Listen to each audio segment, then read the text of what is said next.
Let's go now to Sandy, who's listening in Modesto, California. Hi, Sandy. Good morning, Patrick. I just wanted to share a story that happened to me this week. Mm-hmm. Tuesday, I was listening to your show, and one of your callers that was non-Catholic called on Tuesday and asked if he could take ashes on Wednesday. And you answered the question, and it was yes. So I thought, I've been feeling this pull towards this Catholic church in my neighborhood. I'm Protestant. I was brought up Protestant. I haven't been to church in many years, faithfully or any consistency. So I've been feeling this pull, and I listen to your show all the time, and I pray, and I just really love your show. It's really helped me a lot.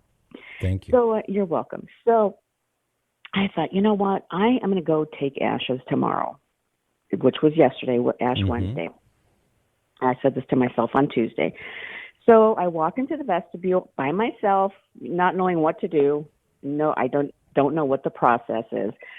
So I walked in, people are blessing themselves, and by Father Rocky's Lenten lessons, I realized and how I figured out, or I went in there and I blessed myself like I knew what I was doing, thanks to Father Rocky.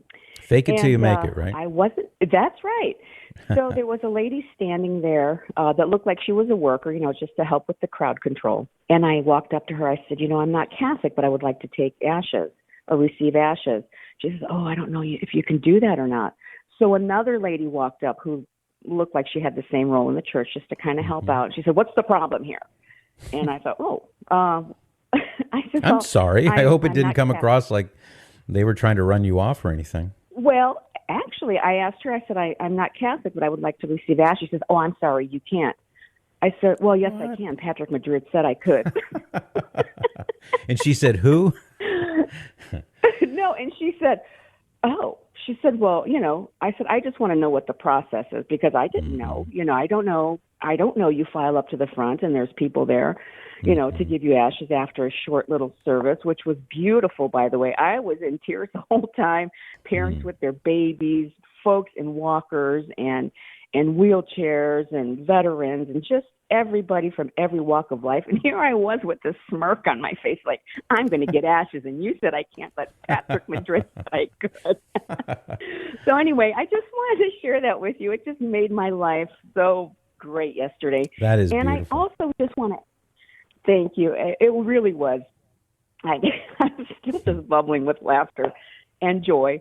I just wanted to add this too.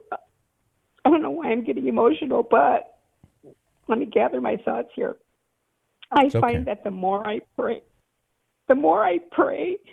about what's been going on in my life, the more I realize how much I need it to do it myself, to go to my quiet spot and just pray. So when I don't do it, I know that I need to do it and I'll be okay. I just wanted to share that. That is so beautiful, Sandy.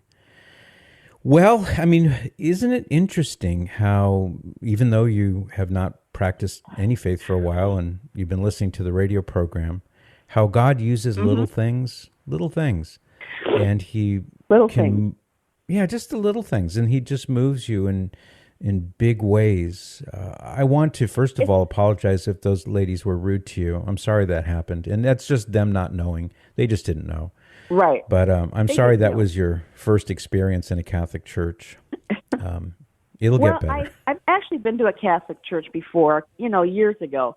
And the first one I encountered, she wasn't rude. It was the second one. What's the problem here? When I told my husband, he said, wow. And it was just totally weird. But that's minor. I prayed for her. Yeah, I can imagine.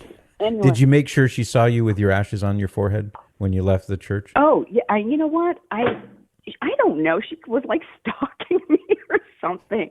Oh, no. But I don't know if she saw my ashes. But after I got them, I just walked with my head so high and just Good like, I got my ashes just because, So, yeah. It was know this, thing. Sandy. Know this. First of all, I send you a big hug of encouragement.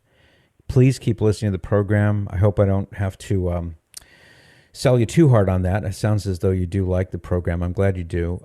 Just keep moving in this direction. Anything I can do to assist you, I'm happy to do it. If I can answer your questions whenever you call, please let me know. But I just want to encourage you. I do believe that God is drawing you closer to himself. And just think of what awaits you if you do become Catholic. I pray that you will, but in whatever the time frame may be, just think of how wonderful you felt when you received ashes on your forehead. And then imagine how much more wonderful you're going to feel when you receive our Lord in Holy Communion. Truly present in what looks like bread and tastes like wine. It's now the body, blood, soul, and divinity of Jesus, glorified and resurrected in what looks like bread and tastes like wine, and you'll be receiving our Lord into your very body and your soul when you receive communion. So think about that. That's waiting for you. That's there for you. And all the other sacraments and everything else that Jesus wants you to have, it's all there. And anything I can do to help you along the way, Sandy, I'm here to do that. Thank you so much, Patrick. I appreciate it. I did stop by the parish office and I picked up RCIA information. So Wonderful. I'm going that way. Good. Oh, by the way, it just dawned on me. Sandy, I'm going to be not too far from you in a little over a week. I'm going to be speaking at St. Anthony's Catholic Church in Merced, California. That's not too far. I mean, it's not close, but it's not too far away. So that'll be Saturday, March the 7th. I'll be doing an all-day event there. So if it's at all possible for you to make the drive, I'd love to meet you in person. I'd love to shake your hand. And I can even give you some book recommendations when I see you, if you can make it. Well, you know what? I'm traveling to Michigan to pick up my 93-year-old mom, who I'm bringing back here, but we'll be listening to your show for sure. This is my morning ritual: 6 a.m. coffee, and on the couch until about 8, and then I start moving, take my walk. But you're with me on my phone, so awesome. Yeah, I am so honored, much help, and your audience. Oh, thank you so much. I'm the one that's honored. Thank you, Sandy. God bless you. Yeah, sorry I'll miss you. For those who can make it, I will be speaking again, St. Anthony's Catholic Church in Atwater, California. It's near Merced, so you can get all the details by going to relevantradio.com. Under events, click on California, and you'll see it there. So great to talk to you, Sandy. Thank you. For more of The Patrick Madrid Show, visit relevantradio.com/Patrick.